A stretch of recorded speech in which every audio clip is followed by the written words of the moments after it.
privilégio de estar aqui acompanhado com duas pessoas muito especiais que eu vou apresentar daqui a pouco para a gente participar e discutir com vocês um pouco a Amazônia. Nós estamos aqui no quinto evento da série de webinários que o IPAM, o Instituto de Pesquisa Ambiental da Amazônia, tem promovido, sob o título de Amazoniar.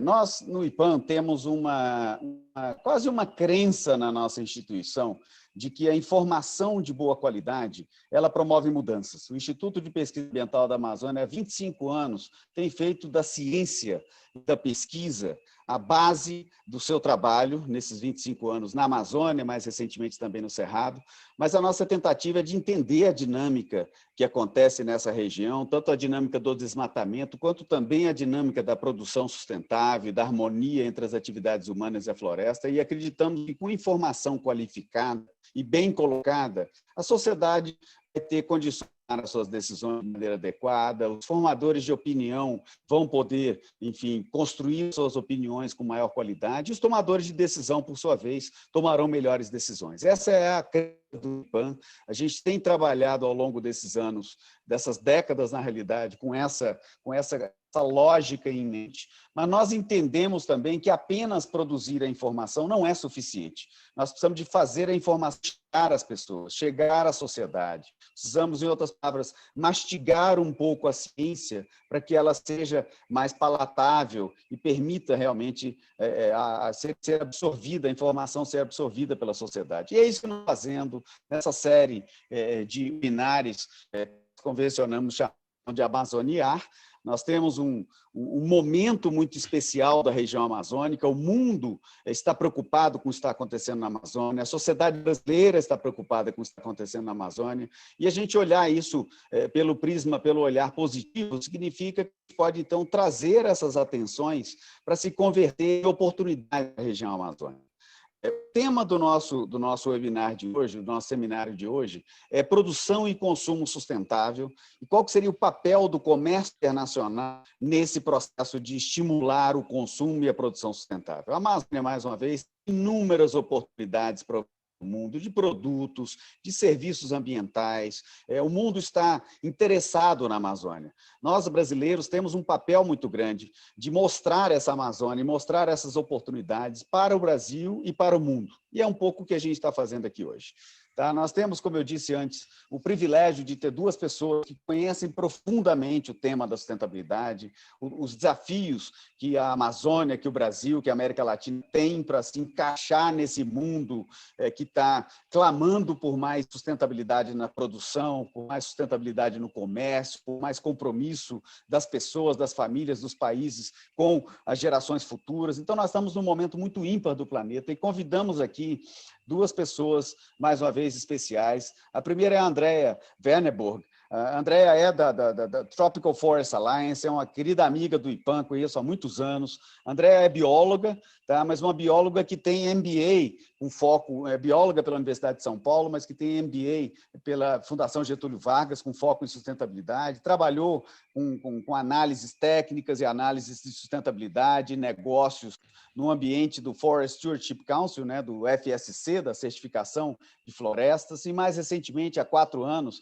a Andrea tem liderado e feito o papel de coordenadora regional do Tropical Forest Alliance para a América Latina. Então, Andrea, eu, sem muito mais delongas, eu prometi que eu ia falar pouco, já estou mordendo aqui a minha língua, queria passar um pouco a palavra para você nos trazer um pouco dessa visão do TFA, a visão da América Latina e como que a gente pode realmente ajudar a impulsionar essa agenda da sustentabilidade nos negócios e nas operações comerciais que a gente tem na nossa região. Andréa, por favor, a palavra é sua. Obrigado por estar conosco. Obrigada, André, pela introdução. Obrigada a todos do IPAM, parceiros, colegas. Para mim é um prazer enorme estar aqui representando o TFA, estar na iniciativa, né? Vinha comentando com o André e os colegas, é um prazer e eu parabenizo muito a iniciativa da Amazoniar. Acho que esse é um momento muito importante, né, dessa discussão, acho que em especial essa conjuntura que a gente vem vivendo, né, em relação às agendas ambientais. A agenda ambiental, ela de fato está em foco, né, não é à toa, por toda a nossa conjuntura, inclusive política, né, então o diálogo, acho que as discussões, elas são substituíveis e são inegáveis, né, para esse processo, para essa agenda integrada se mover de uma forma impactante, né. Então, nesse tema especificamente, né, eu ressalto a importância dele, né, a temática do comércio internacional também. Acho que o Brasil ele tem um protagonismo, né, essencial nessa agenda. Nós somos um dos maiores produtores, exportadores, né, de commodities e de vários outros produtos aí da região amazônica, que tem um potencial enorme de serem desenvolvidos, né, numa linha integrada, numa linha de desenvolvimento sustentável, inclusivo, na linha da Amazônia 4.0, da bioeconomia, né, que a gente vem conversando bastante. E o Brasil, obviamente, né, tem seu protagonismo na agenda ambiental, né, sendo aí o país com 40% das florestas mundiais, né, então a gente está aí nas duas mesas, os dois eixos de discussão, centralizando e fazendo essa fusão, né, dessa discussão de como desenvolver, né. Obviamente o Brasil, a América Latina como um todo querem crescer economicamente, né, a gente quer levar essas agendas, a gente quer atender a uma demanda internacional por produtos, mas a visão é de não fazê-lo às custas do meio ambiente, né? E a gente tem formas de se desenvolver integradamente, né? Existem muitas lições aprendidas, muitas experiências que devem ser consideradas, e é muito, né? Eu enxergo aqui com muita positividade todas essas coalizões e todos esses diálogos que vêm sendo feitos por tantos atores, diferentes setores, né? Que é algo que se enxerga positivamente comparado a muito tempo atrás, né? Alguns 20 anos atrás, é impossível de observar como o engajamento de setores que hoje em dia, ou dos próprios consumidores, nessa discussão, estão sendo positivos, né? Então, obrigada por estar aqui, espero poder colaborar com a discussão. Muito legal, Andréa. Realmente, o momento é ímpar. Tá? Eu gosto de falar que, né, a minha geração, eu estou com 52 anos, tá? E a minha geração, né, aquela que, enfim, escolheu trabalhar com o meio ambiente, com questões sociais, etc., está vendo realmente nos últimos 2, 3 anos uma verdadeira revolução, André, como você coloca, ou seja, como setores, enfim, que nunca tiveram muita proximidade com a questão socioambiental chegando na discussão, procedimentos e, né, o acordo União Europeia-Mercosul é um exemplo em si, ou seja, todo o capítulo de sustentabilidade que faz parte desse acordo é, de certa forma, inédito, ou seja, você está associando o comércio com critérios socioambientais para que esse comércio flua.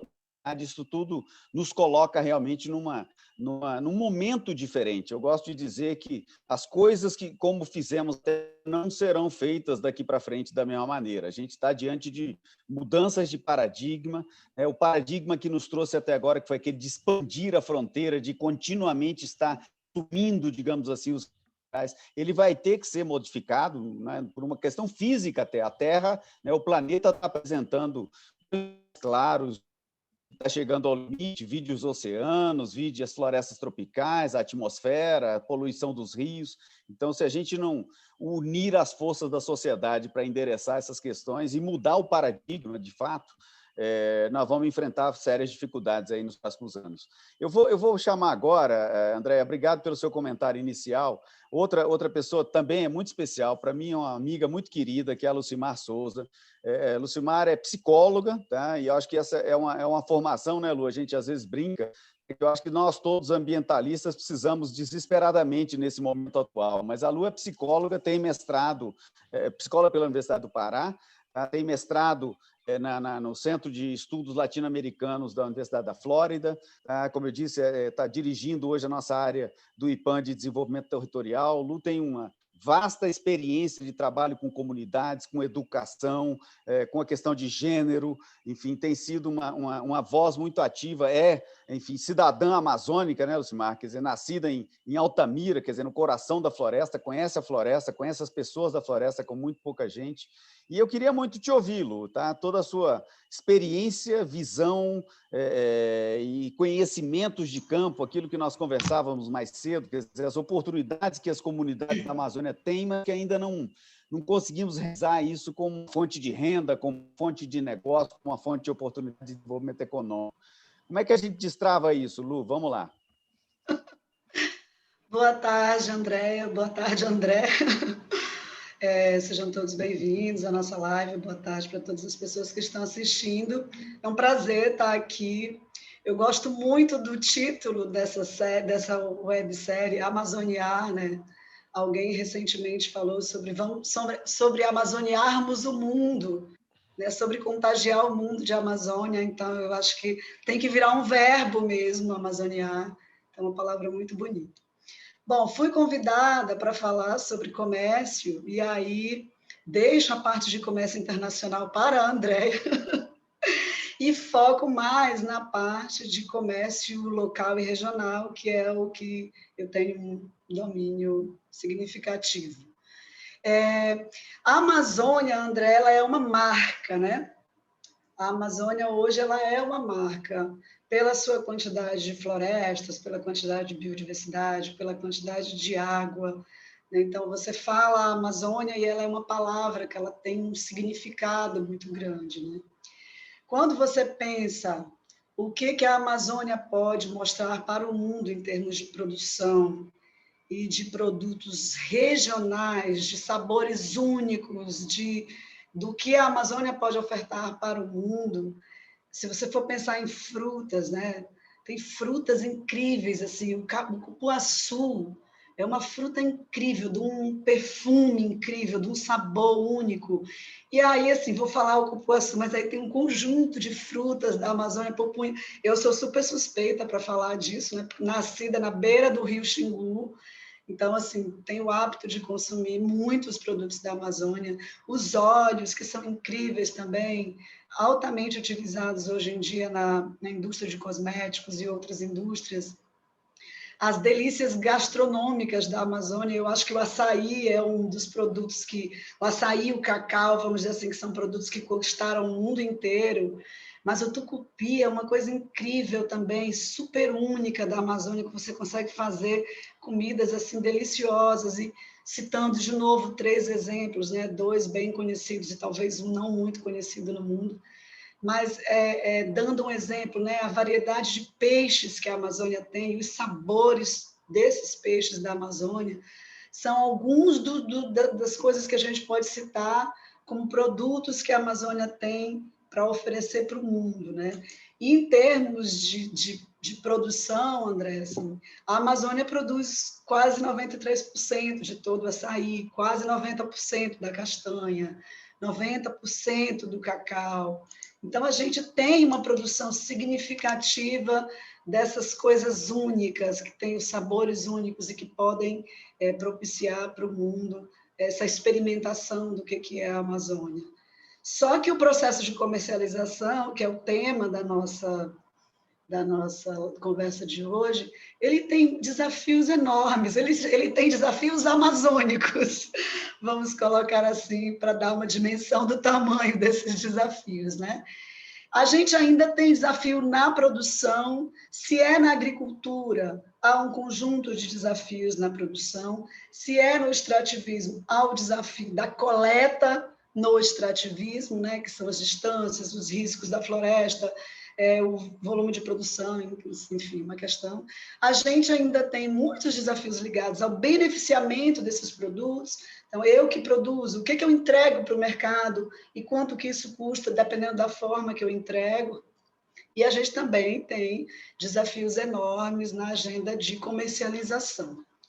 E aí, a sociedade como um todo, ela tem um papel, né, nisso, que é de fazer uma reflexão sobre o que é esse patrimônio que é a Amazônia, sobre as riquezas que existem aqui e qual é o modelo de desenvolvimento que a gente quer para essa região, e como consumidor também tem um papel que é, primeiro, querer conhecer os produtos da Amazônia, tipicamente amazônidas, e se permitir essa riqueza, né, mergulhar nessa riqueza que é essa região, e também um papel de cobrar, né, de cobrar a origem, né, de onde vem isso que eu estou comendo, e um papel de conhecer as dificuldades que é o processo de produção, de beneficiamento, de comercialização na Amazônia, para também estar atento para pagar um preço que seja justo.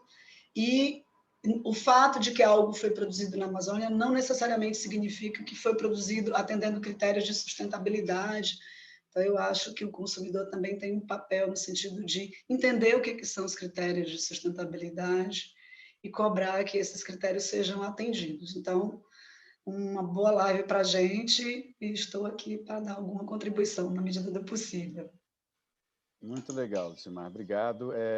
Você me faz pensar numa coisa importante, Lu, porque na formação de preço de um produto, tá? Eu entrei no supermercado, tem lá um produto na gôndola, quer dizer, o que forma o preço daquele negócio ali? Tem o aluguel da fábrica, tem o salário dos funcionários, tem o insumo que foi usado, o marketing, a embalagem, o transporte, etc, etc. Ou seja, você tem uma composição de custos que gera o valor, né, o preço daquele produto, aí põe o lucro do empresário em cima, você tem lá o preço final.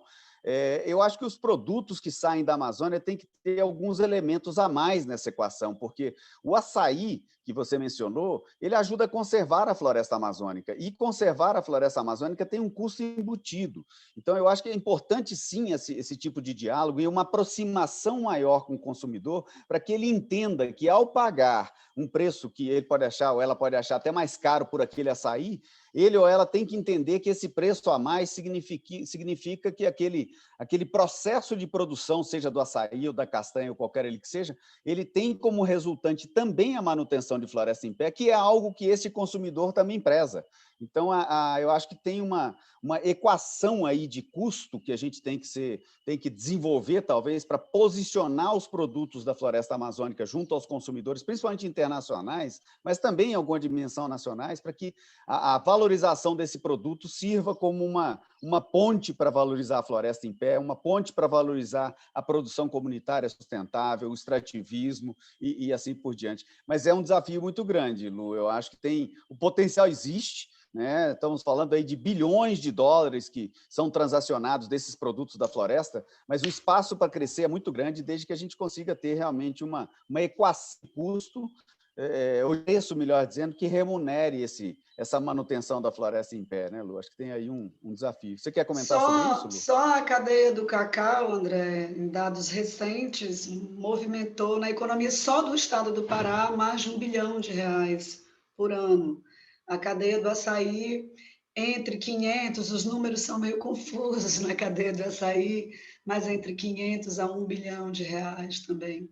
Se a gente quiser colocar um valor econômico, né, da importância dessas cadeias para a economia da região. E a gente sabe, né, Osmar, que o potencial é muito maior do que esse. Ou seja, o cacau, né, voltou a ser produzido na Amazônia há poucas décadas atrás e hoje já supre mais da metade, né? O cacau produzido na Amazônia supre mais da metade do consumo brasileiro de cacau, né? Aliás, melhor, é metade da produção brasileira de cacau. Né? Então, isso dá um pouco a dimensão do potencial que essa região tem para ampliar isso. Né? É o dendê, é o cacau, enfim, são os produtos da floresta, tem um potencial muito grande. Mas eu queria pular um pouco de galho, né, e voltar um pouco para você, porque muitas vezes, quando a gente fala de Amazônia e das relações externas do Brasil e das posições externas do país, a gente ouve muito a palavra boicote. Então, vamos boicotar o Brasil, porque o Brasil desmata a floresta. Vamos boicotar o setor XPTO aqui do Brasil, que está desmatando, né, a sua cadeia não está ali em desmatamento. O boicote em si, quer dizer, ele pode ser até uma parte, eu entendo, pelo menos queria saber a sua opinião, ele pode ser até um alerta, um sinal, etc., mas o boicote em si não resolve o problema. Né, a gente tem que ter as soluções de incentivo têm que ser apresentadas. Como é que você, Andréa, vê esse desafio da gente conseguir colocar realmente a produção sustentável no seu devido lugar, seja ela tradicional ou seja ela de produtos da floresta? O que você tem de nos dizer, Andréa? Exato, André, eu concordo na linha com o que você traz, né? O boicote, ele é uma das reações, vamos dizer assim, né? Cada ação existe uma reação. O boicote, ele é tido como uma das reações a certos posicionamentos, ou inclusive a gente pode falar de boicote de consumidor a um certo tipo de produto, né? Então, existe tanto um boicote a nível mais macro, né? Que é um boicote no mercado internacional, por exemplo, a produtos brasileiros, né? A gente viu uma sinalização recente, né? O ano passado, o mercado europeu sinalizando boicotar produtos do Brasil, né, devido a todos os posicionamentos e toda essa conjuntura política que a gente vive, como uma forma de preocupação, né? Então, existe aí uma intenção de minimizar risco, existe uma intenção de punir, né, uma determinada postura, uma determinada forma de desenvolvimento que não se concorde.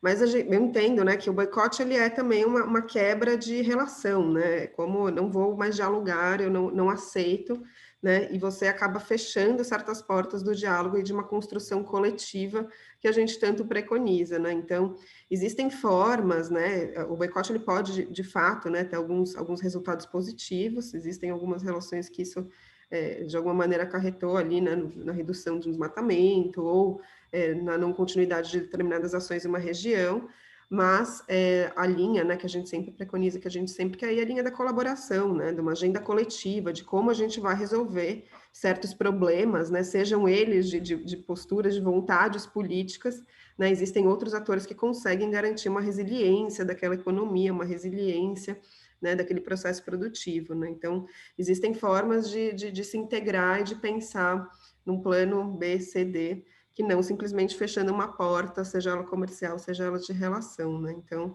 eu concordo contigo, eu vou muito mais nessa linha de participação, de integrar, né? Os produtos, muitas vezes, eles não vão estar prontos ali na prateleira, como vocês estavam colocando, né?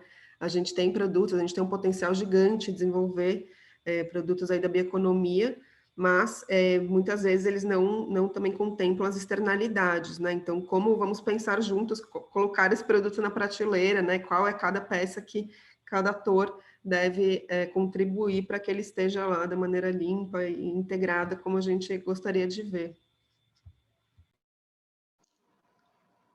Não, muito legal, André. Eu gosto até de dizer que, né, o boicote pode resolver o problema de quem está boicotando, mas ele não resolve o problema. Então, o sujeito tem que dizer, olha, aqui que ele está boicotando, tudo bem, eu não concordo com essa forma de produzir, mas ela também tem que dizer o que ela está apoiando. Então, eu defendo sempre a ideia de que né, tomem as suas decisões de consumo, de compras, etc., mas olhem também o que precisa de ser feito para você resolver o problema. Então, um banco, por exemplo, ou investidores, agora está na moda, né? Cada dia você abre o jornal, tem um coletivo de investidores que diz que não vai mais investir no Brasil, que não vai mais investir na empresa brasileira A ou na empresa brasileira B, etc. e tal. Eu acho, bom, tudo bem, é legítimo eles dizerem isso, mas eu gostaria de ver eles dizerem no parágrafo seguinte o que eles vão fazer. Entende? Além de dizer o que não vai fazer, tá? Digam o que vão fazer. Então, eu não vou investir em quem desmata, mas eu vou investir na cadeia do açaí, eu vou investir em ampliar a sustentabilidade ou ampliar a produção de cacau na Amazônia, eu vou investir, enfim, em tecnologia para aprimoramento de qualidade de produtos e de produção mais sustentável. Ou seja, o ideal seria a gente ver as duas coisas, né? Então, dizendo o que não vai fazer e aquilo que vai fazer. Mas eu vou pegar esse gancho, Luiz, vou chamar você de novo, porque você citou aí uns 2 ou 3 produtos da Amazônia, e eu gosto sempre de mencionar, vou fazer um merchan aqui, porque acho que vale a pena. Eu morei em Belém, Lu, como você sabe, 4, 5 anos, tá? E lá eu conheci uma das coisas mais deliciosas da minha vida, que foi uma sorveteria chamada Cairu. E é um negócio impressionante. Quem for a Belém, visite a Cairu, porque você vai passar uma vida experimentando sabores diferentes e você não vai exaurir todos aqueles sabores. É uma profusão. Mas pouquíssimos daqueles produtos são conhecidos fora de Belém. Muito menos ainda, entende, fora do Pará, e quase nenhum é conhecido fora do Brasil. Como é que a gente vira essa mesa, Lu? Vamos lá, você conhece tão bem esses produtos, e melhor do que ninguém, né, o sabor e as delícias que são. Como é que a gente pode oferecer isso para o mundo, Lu? O que destrava essa agenda? Vamos lá. André, só pegando um pouquinho da pergunta que a André respondeu agora há pouco, boicotar é muito simples, né? É prestar assistência técnica para toda a produção familiar da Amazônia, isso é difícil. E eu uso essa questão como uma questão central, porque a produção familiar e o extrativismo na Amazônia, André, para ele melhorar a sua capacidade de comercialização, ele precisa superar alguns desafios, que são desafios muito sérios. Eu vou te dar um exemplo. Nós fizemos um levantamento em um assentamento em 2013, 2014, por aí assim, para verificar a qualidade da água que as pessoas consumiam nas suas casas. E nós identificamos que mais de 90% da água consumida dentro de um assentamento na Amazônia, que a gente tem a impressão de achar que a água não é um problema na Amazônia, e temos problema com água, mais de 90% da água nesse assentamento ela era imprópria para consumo. Por que eu estou falando da água? Porque se você for pensar em beneficiar produtos na Amazônia, para que eles cheguem no mercado nacional com mais qualidade, às vezes até no mercado local com mais qualidade, a gente tem desafios de infraestrutura, como a água, a qualidade da água para ser usada no beneficiamento desses produtos, energia elétrica. Então, a gente tem ainda uma grande porção da população rural da Amazônia que não tem acesso à energia elétrica. E uma porção que já tem acesso, mas na área rural, é uma energia elétrica de qualidade complexa, né, com muita queda de energia, enfim. Estradas como um outro grande desafio de logística, né? E aí você tem um mercado que ele quer receber a produção, ele está até aberto a vender produtos da agricultura familiar e do extrativismo e produtos de origem amazônica, mas ele quer volume de produção. E a agricultura familiar e o extrativismo, para eles gerarem volume de produção, tem aí uma complexidade de ações que precisam ser desenvolvidas, né? A formação de cooperativas, o fortalecimento do cooperativismo como um todo, uma pauta importantíssima, porque só através do cooperativismo esses grupos vão conseguir gerar volume de produção. E aí, André, assim, eu estou fazendo uma fala que ela é uma fala de como melhorar a comercialização de produtos da Amazônia para a população amazônica ser a primeira beneficiada. Então, aí eu estou fazendo uma fala muito na linha da agricultura familiar e do extrativismo, né, como grupos extremamente importantes, grandes produtores desses produtos, e que precisam, então, superar esse conjunto de desafios, né? Tem uma questão da qualidade dos produtos, e aí, de novo, o consumidor ele tem um papel em relação a isso, né? Eu sempre falo isso, na hora de escolher o tomate, não escolhe aquele tão grandão que tem a pelezinha perfeita, escolhe um mais simplesinho, mais feinho, mas que ali tem o carimbo da agricultura familiar, né? O mercado ele exige uma regularidade de entrega, e aí todos esses fatores que eu citei antes, né? Condições de estrada, eles pesam. A gente tem uma pouca valorização do produto in natura, o que indica para a gente que fortalecer o beneficiamento dos produtos da Amazônia na Amazônia é uma questão importante, é uma questão chave para isso. Se a gente for pensar na cadeia do extrativismo, esse nível de complexidade ele aumenta um pouquinho. Não sei se as pessoas entendem a diferença quando eu falo isso, mas quem produz através do extrativismo não derruba a floresta, planta uma coisa e aí chega naquela área, quando está na época de produção, colhe tudo aquilo ali num pedaço específico. Quem vive do extrativismo entra na floresta, identificando onde é que está esse produto, por exemplo, a castanha do Pará, e aí colhe isso, então tem todo um custo de trazer essa produção para um lugar só, as árvores estão distantes, porque tem aí um adicional quando a gente fala do extrativismo, que merece, então, uma valorização ainda maior desses produtos, por causa da relação desse grupo com a floresta, e porque o custo de produção deles é maior. E aí hoje eu conversei um pouco com alguns guerreiros, né, que tentam comercializar para fora do Brasil, que já estão pensando no mercado internacional, e eles citaram: Lu, a gente não tem nenhuma habilidade com os idiomas de fora, a gente mal fala português. Então, como uma dificuldade que a gente não pensa, né? Eles citaram um conjunto de dificuldades relacionadas a se cadastrar no Siscomex, que é um sistema de comércio exterior, que eles precisam, então, estar cadastrados para poder vender para fora. E uma outra coisa que eles citaram, que eu também nunca tinha percebido, que é o tempo de pagamento. Então, aqui na Transamazônica, eu agora, nesse momento, estou em Altamira, tem um grupo de produtores, através de uma cooperativa de cacau orgânico, que vende para a Europa. Então, eles conseguiram superar todos os desafios anteriores que eu falei, tem volume de produção, tem regularidade de produção, conseguiram se cadastrar no Siscomex, conseguiram gente para fazer as traduções para eles, mas eles mandam o produto para a Europa, esse negócio demora 5 meses para chegar lá, e aí os produtores demoram 5 meses para serem pagos, entende? Assim, então, tem aí um conjunto de dificuldades que precisam ser superadas. Eu acho que buscar soluções passa por assistência técnica, a gente vem batendo nisso, ela é fundamental para que esses grupos possam superar essas dificuldades, melhorando sua produção, né? E aí, aventurando nas iniciativas de agroindustrialização e melhorando suas estratégias de comercialização. Então, esse é um ponto. Toda melhoria na infraestrutura da Amazônia, claro, feita de forma pensada, né, com todas as responsabilidades, ela também é um dos caminhos para produzir. E esse investimento na agroindustrialização dos produtos da Amazônia, na Amazônia, também acho que é um dos caminhos. Mas é isso, à medida que você vai solucionando um desafio, você vai encontrando outros desafios. Só para citar como exemplo, a valorização do açaí, que é uma coisa que a gente vê de forma maravilhosa, eu acho incrível, assim, você andar hoje no interior do Brasil, em cidades de outros estados, e ver lanchonetes que tem escrito açaíteria, produtos de açaí, que era uma coisa que há 15 anos não existia. O açaí estava só na Amazônia, né, muito fortemente na Amazônia. E hoje você já vê. Mas aí, quando você valorizou muito o produto, ele ficou caro para o amazônida, para o povo daqui que usa isso na sua dieta. Então, é esse eterno tentar encontrar as soluções. Muito interessante, Lu. Você trouxe vários elementos que, na realidade, voltando naquele ponto anterior, quer dizer, compõem essa equação do custo de um produto amazônico. Tá? Então, um produto amazônico ele é diferente de um produto igualzinho produzido num outro lugar, porque ele está na Amazônia. A logística é mais complicada.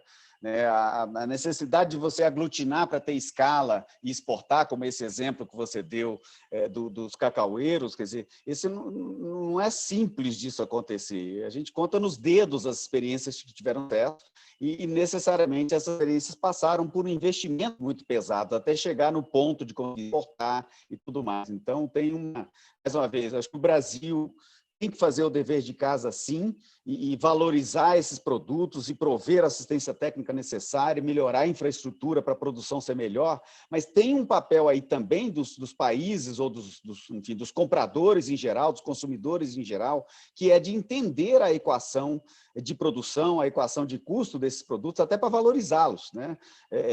Eu vou pular para você agora, André, porque voltando a falar um pouco de comércio, tá, internacional, a gente sabe hoje, tá, que a Europa, e não só a Europa, outros países também, tem várias barreiras sanitárias para a entrada de produtos, quer dizer, essas barreiras muitas vezes são, enfim, irracionais do ponto de vista de quem está vendendo, mas claramente tem a sua intenção do ponto de vista de quem está comprando. Mas, enfim, são barreiras que atrapalham o ingresso de produtos, né, por exemplo, no mercado como o europeu. Tá? Então, eu vejo queria a sua opinião sobre isso, porque tem uma certa incoerência aí. Quer dizer, o europeu preconiza a conservação da Amazônia, muito importante, critica a gente aqui, porque a gente está desmatando na visão deles, etc. e tal, mas, por outro lado, tem uma série de barreiras comerciais e barreiras de entrada que impedem muitos dos produtos da Amazônia de acessarem esses mercados.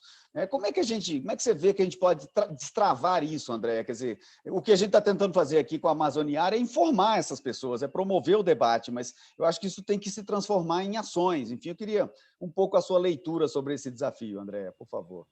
Não, perfeito. Obrigada, André. Eu acho que vem muito na linha, né, do que o Amazoniar se propõe, né? Então, da mesma forma como a Lucimar estava falando aqui dos desafios, né, de muitas coisas que a gente entende, a gente sabe, né, que o cacau é produzido, mas pouco a gente entende as dificuldades, às vezes dificuldades que nem passam pela nossa cabeça, né, numa cadeia produtiva como essa. Imagina um abismo, a lacuna que se existe lá fora, né, de entender a nossa cadeia produtiva aqui, né? Nós brasileiros muitas vezes conhecemos, imagina. Então, é claro que essa aproximação, né, ela vem, acho que através, né, de toda uma construção de um diálogo, a gente precisa também criar alguns mecanismos de fazer essas dificuldades ou esses cenários serem reconhecidos e compreendidos desses processos.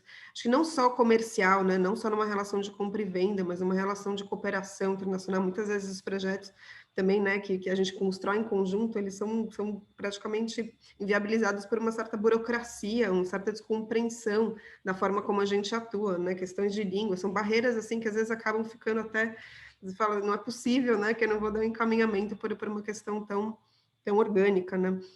Então, eu acho que essa aproximação ela tem que ser feita de novo, né, através de um certo diálogo de tentar criar essa solução complexa, né, de uma forma colaborativa, né, existe essa máxima, né, que está sendo usada, e acho que é nosso mantra, não existem soluções simples para problemas complexos. Eu acho que nesse caso é mais um deles, né? Eu acho que cada cadeia tem sua especificidade. Na questão sanitária, a gente está falando de cada produto, né? Então, essa mudança, né, de comportamento, de requisito deles não vai acontecer de uma forma orgânica, uma forma né, unilateral. Nós também temos esse movimento, né, de trazer, de puxar esse como um gancho para as discussões internacionais.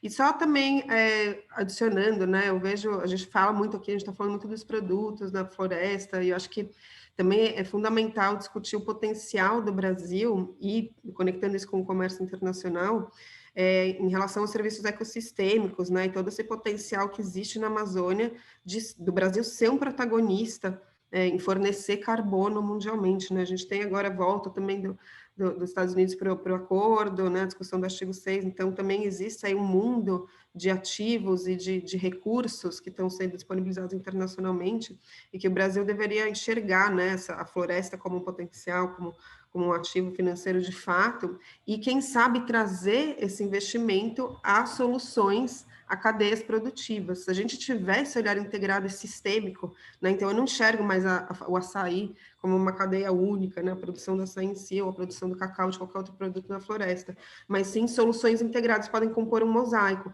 Por que não usar em determinada região, né, os ativos que podem chegar através do mercado de carbono para, quem sabe, solucionar problemas como esse, como de assistência técnica ou das questões sanitárias nessas mesmas cadeias, né? Então, acho que esse olhar integrado também, né, um tabuleiro como um todo, ele está sendo cada vez mais trazido com maior importância, assim, né? Eu acredito muito nisso, eu acredito que esse olhar sistêmico ele vai acabar solucionando problemas que estão ali na nossa frente e que podem, de alguma forma, ser combinados, né, na sua solução. Ai, André, obrigado. A gente nem combinou, mas você me deu uma deixa aqui ótima, porque eu tenho sempre isso em mente. A gente trabalha muito lá no IPAN nessa direção, André, que é de tentar entender de fato qual é o valor monetário, tá? O valor grana mesmo, entende? Que a Amazônia agrega, por exemplo, a cadeias produtivas como as cadeias de commodity do Cerrado. A gente não pode esquecer que 90% da nossa agricultura não é irrigada, tá? E boa parte dessa irrigação natural, dessa chuva, tá? Depende dos ciclos que são mantidos, ciclos hídricos que são mantidos pela Amazônia, ou seja, desmatar a Amazônia ou alterar a integridade da Amazônia é um mau negócio, inclusive para a agricultura brasileira, a grande agricultura brasileira do Cerrado, e, em última instância, é um mau negócio para os compradores da grande agricultura brasileira, que são os europeus, que são os chineses, os fabricantes de ração, os consumidores de carne, que vão acabar pagando mais caro por esses produtos, porque vai ter que ser irrigado, vai ter que mudar o modelo produtivo, etc. Então, é aquela máxima, melhor remediar do que... Aliás, melhor prevenir do que remediar, né? Então, é melhor prevenir, vamos prevenir. Então, manter a integridade da Amazônia é muito melhor do que ter que consertar o problema depois, vai ficar mais caro para todo mundo. Mas eu concordo com você, que tem um desafio aí, que é um desafio global, não é um desafio apenas dos brasileiros, apenas dos amazônicos. A gente tem que botar as cabeças juntas e tentar destravar essas agendas. Mas eu vou pegar essa deixa também, Lu, para voltar para você, porque você citou o caso dessa cooperativa. É uma cooperativa de cacau que está exportando ou é uma associação? Uma cooperativa? Uma cooperativa. Na verdade, é uma central de cooperativas. Aí que pode estar o pulo do gato. Não, porque a pergunta que eu queria te fazer era essa, Lu. A gente sabe, entende? Nós que convivemos com a Amazônia, há dezenas, talvez centenas de iniciativas que, em maior ou menor grau, avançaram, ou seja, conseguiram abrir mercado, conseguiram, né, desenvolver o produto, abrir uma oportunidade de comércio, etc. Mas a gente vê muitos embriões, quer dizer, tem muita coisa ainda muito, né, de escala pequena. Como é que a gente consegue, Lu, entende, com a sua experiência, criar mais dessa central de cooperativas, entende? Estimular mais isso. Imagina se, né, nessa conversa anterior que a gente estava tendo com a Andréia, quer dizer, que o investidor, o consumidor, né, o cliente do Brasil entenda que ele precisa ou ela precisa de investir na Amazônia. Maravilha. Então, o Biden lá disse que vai mandar 20 bilhões de dólares, eventualmente pode ter mais aí da cooperação internacional nos próximos anos. Maravilha. Como é que a gente usa esse dinheiro para fazer, um pouco na linha do que a Andréia colocou, para amplificar e multiplicar essas experiências como essa central de cooperativas, né, e embutindo no valor, né, não só no preço, mas no valor daquele produto, a sustentabilidade, a conservação da floresta. Como é que a gente dá escala nisso, Lu? Vamos imaginar, entrei agora com $1 bilhão na sua sala, falo, quero fazer mais centrais de cooperativa. Onde é que você vai me mandar aí? André, eu acho que tem dois caminhos. Um caminho, ele realmente passa pela política pública, né? Porque quando você pensa em escala amazônica, sem investimento da política pública, o terceiro setor ele contribui, ele cria referências, ele vai produzindo modelos, né? Esse conjunto de cooperativas ligados à cacauicultura do território da Transamazônica, ele surge a partir de um esforço da sociedade civil, né? De ver o potencial que a cacauicultura tinha e de dizer, não queremos ser só fornecedores de amêndoa para atravessadores, porque na época que essa história das cooperativas começou aqui, nem havia os grandes compradores de cacau aqui no território ainda, era tudo atravessador. E aí esse grupo de cooperativas, junto com um conjunto de organizações da sociedade civil, decidiu que iam produzir referências para um outro modelo, e aí a gente tem hoje dois grandes exemplos, que é esse grupo que comercializa para a Europa, que decidiu, fez uma opção de trabalhar com a produção orgânica, e o grupo que resolveu criar a fábrica de chocolate, que produz um chocolate delicioso, que é a cooperativa ligada à marca Cacauê, e aí estão beneficiando, estão comercializando, aprendendo muito no processo, mas se mantendo aí no mercado já por um tempo. Então, se a gente tem um volume de recursos consideráveis, um dos caminhos seria o investimento nesses arranjos conduzidos pela sociedade civil. Tem vários exemplos na Amazônia de ações, em Mato Grosso tem exemplo de organizações trabalhando com a castanha do Pará, inclusive produzindo produtos que a gente nem imaginava com a castanha do Pará. Esses dias eu ouvi dizer que eles estão produzindo macarrão com castanha do Pará, que eu estou louca para provar, ainda não provei. A castanha do Brasil, desculpa, gente, porque paraense, aí a pessoa fica chamando de castanha do Pará, não tem jeito. Fica Teus conterrâneos vão puxar a sua orelha, viu? Estou falando da castanha do Brasil, para não ficar...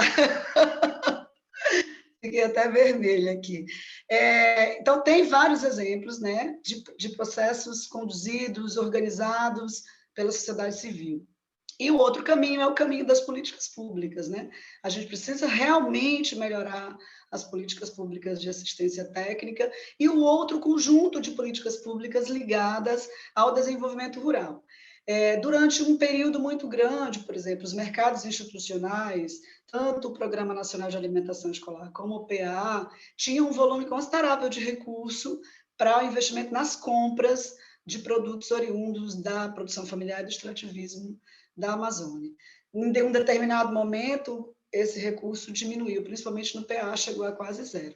Recentemente, em função da pandemia, houve de novo um aumento de volume de recursos. Então, tem um conjunto de políticas públicas que passa por essas iniciativas de comercialização, que passa pela assistência técnica, porque isso é chave para melhorar a produção, qualidade dos produtos, esse tipo de coisa toda. E tem uma outra questão que você falou, André, ligada ao mercado internacional, mas que ela também é ligada ao mercado local, que é a questão sanitária.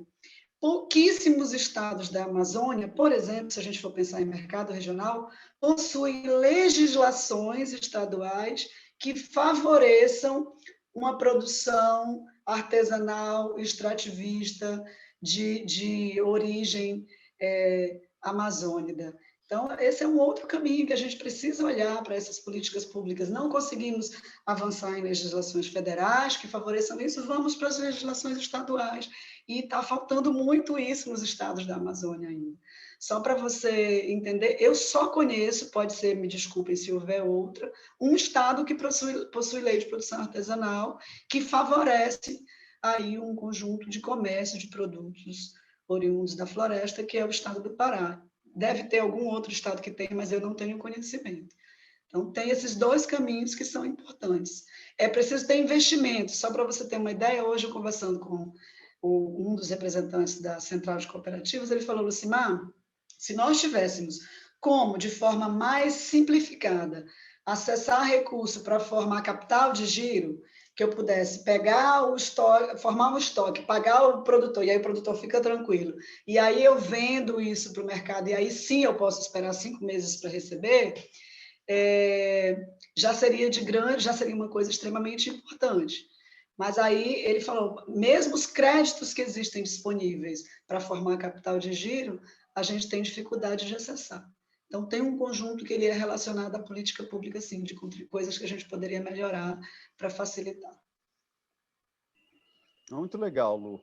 E você trouxe um ponto super importante aí, que é o financiamento, né, Lucimar? Quer dizer, esse tem sim um papel do poder público, mas tem também um papel do sistema privado, né? Nós falamos mais cedo, né, que tem um monte de investidor aí dizendo o que não vai fazer. Eles poderiam incluir no rol de coisinhas que eles comunicam lá também o que eles vão fazer. Então, por que não investir, então, em capital de giro para as cooperativas da agricultura familiar na Amazônia? Tá? Para antecipar a receita e poder ter um fluxo de caixa que aquelas famílias ali possam viver dele e não ficar esperando meses e meses e meses o pagador internacional fazer o depósito. Então, eu acho que tem uma equação que passa, sim, por assistência técnica, passa por inovação no processo de financiamento, e aí a gente certamente vai conseguir destravar algumas oportunidades aí que a Amazônia ainda está guardando lá dentro. O Paulo Mutinho, viu, Lu, ele faz uma pergunta mais ou menos nesse sentido. Paulo Mutinho, pesquisador sênior do IPAM, tá? Ele pergunta aquilo, mas eu acho que você já respondeu, mas se você quiser complementar, ele pergunta, olha, como o mercado internacional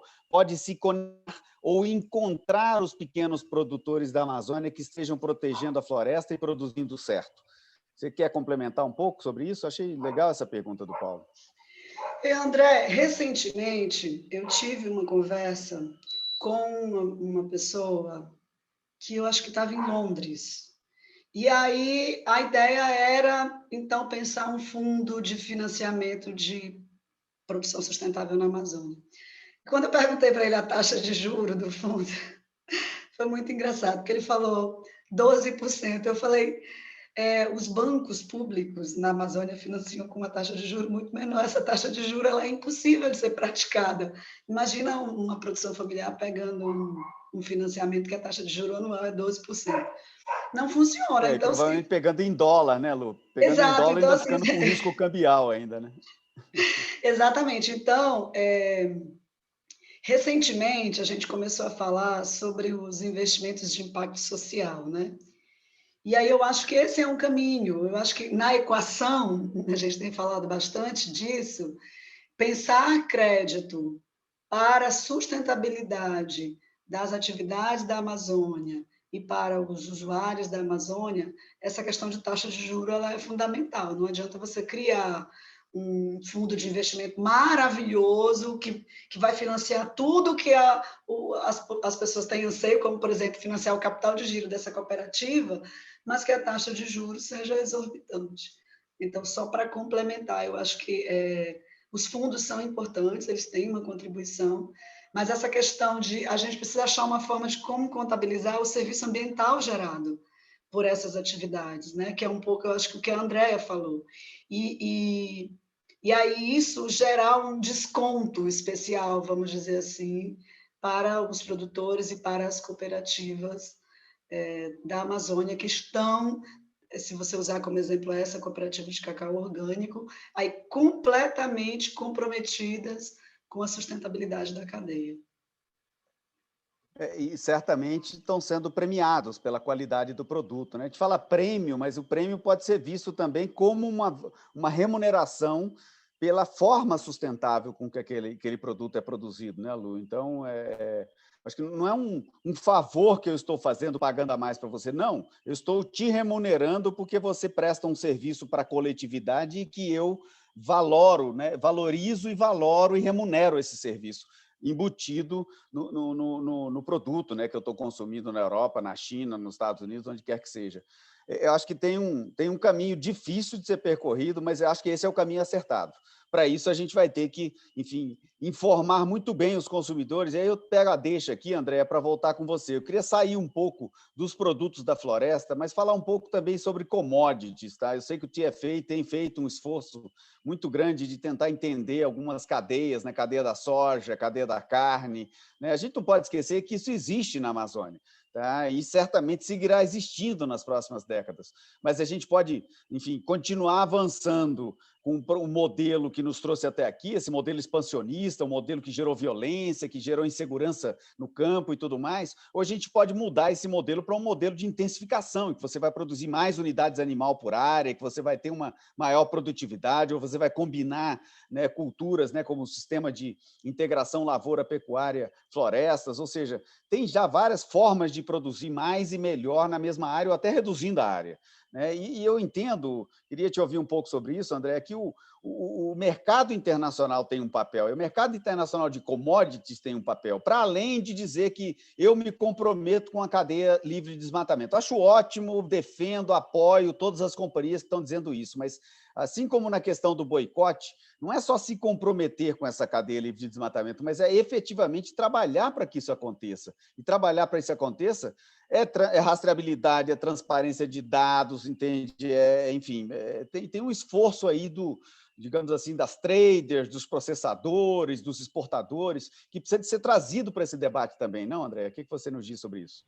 Exato, não, estou de acordo, André. Eu acho que essa visão que a gente enxerga de uma agenda positiva, né? Acho que ninguém mais está satisfeito só com o não desmato, né? Ou ações ali que são triviais, né? Existe toda uma agenda positiva a ser construída. A gente falou muito delas aqui em torno dos produtos da floresta, né? Mas as commodities elas estão numa crescente, né? Então, por mais que a gente tenha visto toda essa discussão internacional de boicote, etc., o Brasil nunca exportou tanta soja, né? A gente está batendo recorde de exportação de soja, então é uma medida um pouco complicada também da gente entender, bom, se esse boicote está acontecendo, por que essa produção tá realmente expandindo, né?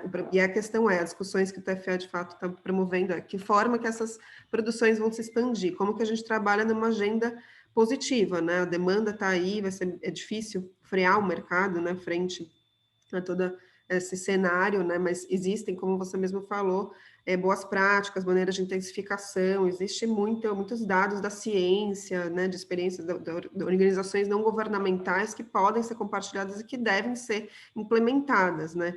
Então, existem várias camadas aí da agenda positiva, né? A vontade política, muitas vezes, que é colocada, né? Então, eu me comprometo ali a zerar o desmatamento numa cadeia de soja, eu me comprometo a zerar um desmatamento numa cadeia de carne, né? Isso eu não estou falando só nível brasileiro, mas às vezes acordos que a gente vê aí na esfera latino-americana ou global, mas de que forma esses acordos eles estão sendo implementados e gerando impacto positivo no campo, né? Então, essas agendas positivas é a forma que a gente enxerga que estão gerando, estão vindo trazer essa discussão com esses multiatores de uma forma integrada e positiva. Não adianta mais a gente ir pelo mínimo, lei do mínimo esforço, vamos dizer assim, né? Só zerar o desmatamento ou só se comprometer ali a nível político não é mais suficiente, não está sendo suficiente. A gente vê isso nos dados brasileiros hoje em dia, né? Com esses números alarmantes e crescentes ao longo desses anos. E eu acho que essa, né, como você citou, né, o TFA ele tem aí frente de colaboração internacional, então existe um diálogo ali específico para soja, por exemplo, a nível norte-americano, específico para carne, para cacau, para óleo de palma, né? Então colocar ali aqueles atores interessados e trazer as problemáticas e soluções e construir isso a longo prazo, né? Acho que também essa discussão de desafios, de gargalos, oportunidades, já está todo mundo ali muito ciente, né, desses cenários que a gente tem, mas como que a gente coloca e com que recursos, quem vai fazer o quê, né? Acho que a gente já passou para um outro nível de maturidade dessa conversa e é esse momento que a gente está vivendo no TFA agora, em busca de soluções comuns e que a gente enxergue resultados rápidos, né, com velocidade. A gente não pode mais pegar os compromissos e jogar lá para frente, né, e cada vez mais colocando datas e horizontes. Está na hora de colher resultados imediatos. Muito legal, André, muito legal. Nossa, eu tomei um susto aqui agora, porque só faltam 5 minutos para a gente acabar nosso papo aqui. Eu vou até me repetir, porque todos esses amazonianos, cada um é melhor do que o outro, aí eu não presto atenção no tempo aqui, a gente vai, a conversa está ótima, mas infelizmente a gente vai ter que fechar. Mas entrou uma pergunta aqui, que eu queria fazer a mesma pergunta para vocês duas, aí eu faço um comentário finalzinho para a gente encerrar essa deliciosa sessão dessa tarde aqui de quinta-feira. E a pergunta vem, eu acho que foi da Natália Moura, que é da nossa comunicação lá do IPAM. Ela pergunta o seguinte, para a Lucimar primeiro, depois para você, Andréa. Vocês acreditam que a sustentabilidade vai ser, ou já é, um ponto determinante para se expandir mercados? Qual que é a sua visão, Lu, sobre isso?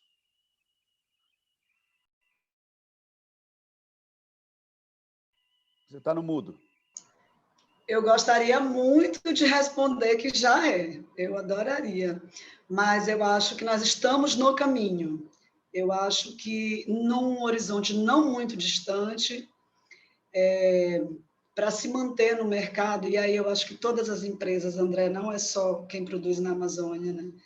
Não vamos conseguir fugir da questão da importância dos critérios de sustentabilidade. E isso avançou muito rápido, né? Há 20 anos atrás não se falava de critérios de sustentabilidade em um conjunto enorme de áreas que hoje se fala, né? Imagina falar de sustentabilidade na pecuária há 20 anos, ninguém nem sabia o que era isso, né? Ninguém nem queria pensar sobre isso, na verdade, né? Então, eu acho que nós estamos no caminho, eu acho que ainda é muito cedo para a gente dizer que já chegamos a esse ponto, mas eu não acho que vai demorar muito para que isso, ou você atende a critérios de sustentabilidade, ou você vai estar fora do mercado. Então, tenho esperanças, muito Natália.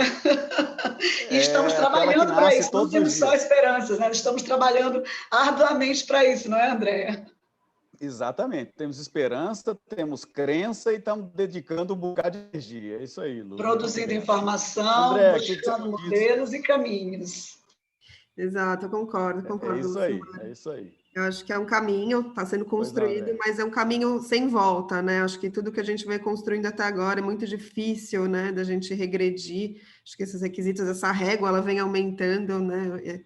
E a gente espera todo dia ali olhando o lado cheio do copo, né? Que essas réguas elas não decresçam, né? Que elas não caiam, não despenquem. Eu acredito que não. Tenho otimismo nesse sentido. Acho que é uma agenda que não vai voltar, especialmente a gente vendo também o comportamento de consumidores e das novas gerações, e de como o tema hoje em dia está em todas as manchetes, assim, né? Então, acho que o tema veio para ficar enfim, acho que concordo contigo que tem um caminho longo pela frente, mas trabalharemos para isso, né? Continuaremos, né, André? Continuaremos. Então, pronto, já temos um compromisso aqui de que a gente não vai desistir, vai continuar na estrada, porque a estrada é promissora. É mais que promissora, eu acho que ela é necessária. Não dá para fechar a conta. Sim, Lu? Não, só uma última observação, é que para a gente avançar, é preciso que a gente melhore os critérios, defina critérios, tenha critérios, mas é importantíssimo que a sociedade, de um modo geral, ela dê as condições para que quem produz, principalmente quem produz na Amazônia, consiga atender aos critérios. Porque só criar critérios e não criar condições também significa que a gente ainda vai demorar muito a chegar próximo do modelo de produção que a gente sonha para a Amazônia. É verdade.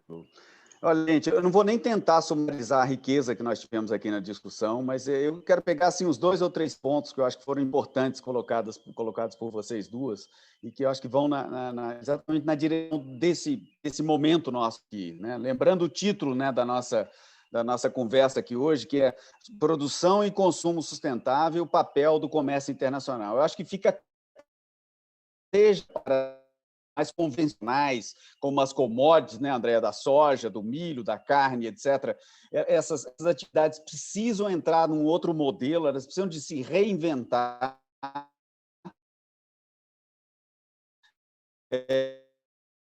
Para ir valendo isso, o consumidor tem que estar bem informado para que ele seja razoável nas suas exigências, inclusive ao longo do tempo, para que os processos possam amadurecer a contento e você não tenha danos no decorrer do caminho, assim como também as atividades, os produtos da floresta, os produtos mais, enfim, que precisam de um tempo maior para amadurecer e que, enfim, que são a fronteira do conhecimento, muitas vezes, né? Já há inúmeros cientistas, eu quero me referir aqui ao meu amigo amigo Carlos Nobre, que tem dito isso aos quatro ventos, quando ele conceituou o Amazônia 4.0, ou seja, a lógica do desenvolvimento da Amazônia baseada nos seus atributos ecológicos. Então, não só o Carlos Nobre, tantos outros que estão vocalizando essa necessidade da gente entrar numa nova fase de desenvolvimento, e essa nova fase necessariamente pressupõe sustentabilidade, como a gente falou antes, quer dizer, por uma razão óbvia, porque senão a gente vai, enfim, exaurir o planeta e, em última instância, colocar a nossa própria espécie em risco. Então, esse é um caminho sem volta, eu acho que é um caminho inexorável, eu concordo com vocês duas, né? Temos elementos e conhecimento hoje que nós não tínhamos, concordo, Lucimar, não digo nem 10 anos atrás, há 3, 4, 5 anos atrás, nós tínhamos uma percepção completamente diferente da que nós temos hoje. Então, usemos essa percepção, nós aqui no Brasil, como produtores, vocês aí na Europa, nos Estados Unidos, nos países consumidores, nós temos que trabalhar juntos para encontrar a solução. Temos que investir na solução, ela custa caro e precisa de ser investido. Nós temos que premiar aqueles e aquelas que fazem direito. Nós temos que premiar aquelas atividades que mantêm a floresta em pé. Isso custa investimento. Então, o último recado aqui é para os investidores que estiverem aqui, ou quem for amigo de investidor, diga a eles: comprometam-se com o que vocês não vão fazer, mas comprometam-se também em fazer alguma coisa, em alocar recursos, em criar produtos financeiros inovadores. Aí a gente está jogando o jogo da solução do problema, da Amazônia e dos diversos biomas do planeta inteiro. Eu, mais uma vez, Andréia, Lucimar, profundamente agradecido a vocês, parabenizo aqui a equipe do IPAM, o nosso Lucas, que está à frente aqui do Amazoniar, Lucas Ramos, e todos os colegas do IPAM, a equipe de comunicação que atuou fortemente aqui para a gente fazer acontecer. Fiquem ligados, tá? Essa série Amazoniar continua, tem muito assunto para a gente conversar sobre a Amazônia, isso aqui não para por aqui, nós vamos seguir nos próximos meses, com a nossa intenção, sim, Lu, como você bem colocou, de amazoniar a Europa, de amazoniar o mundo, que a Europa, que os países vizinhos, que os próprios brasileiros conheçam mais a Amazônia, saibam do valor que a Amazônia tem, saibam do valor que as pessoas da Amazônia têm, respeite-as e ajude a cuidar daquele patrimônio que é nosso brasileiro, mas é também na América Latina e é também do planeta Terra. Muito obrigado a todos pela presença. Lucimar, Andréia, um prazer estar com vocês aqui hoje. Espero que a gente possa seguir conversando e estarmos juntos em outros momentos. Muito obrigado a todos pela presença. Uma boa tarde, boa noite e bom dia a todos. Boa tarde. Boa tarde.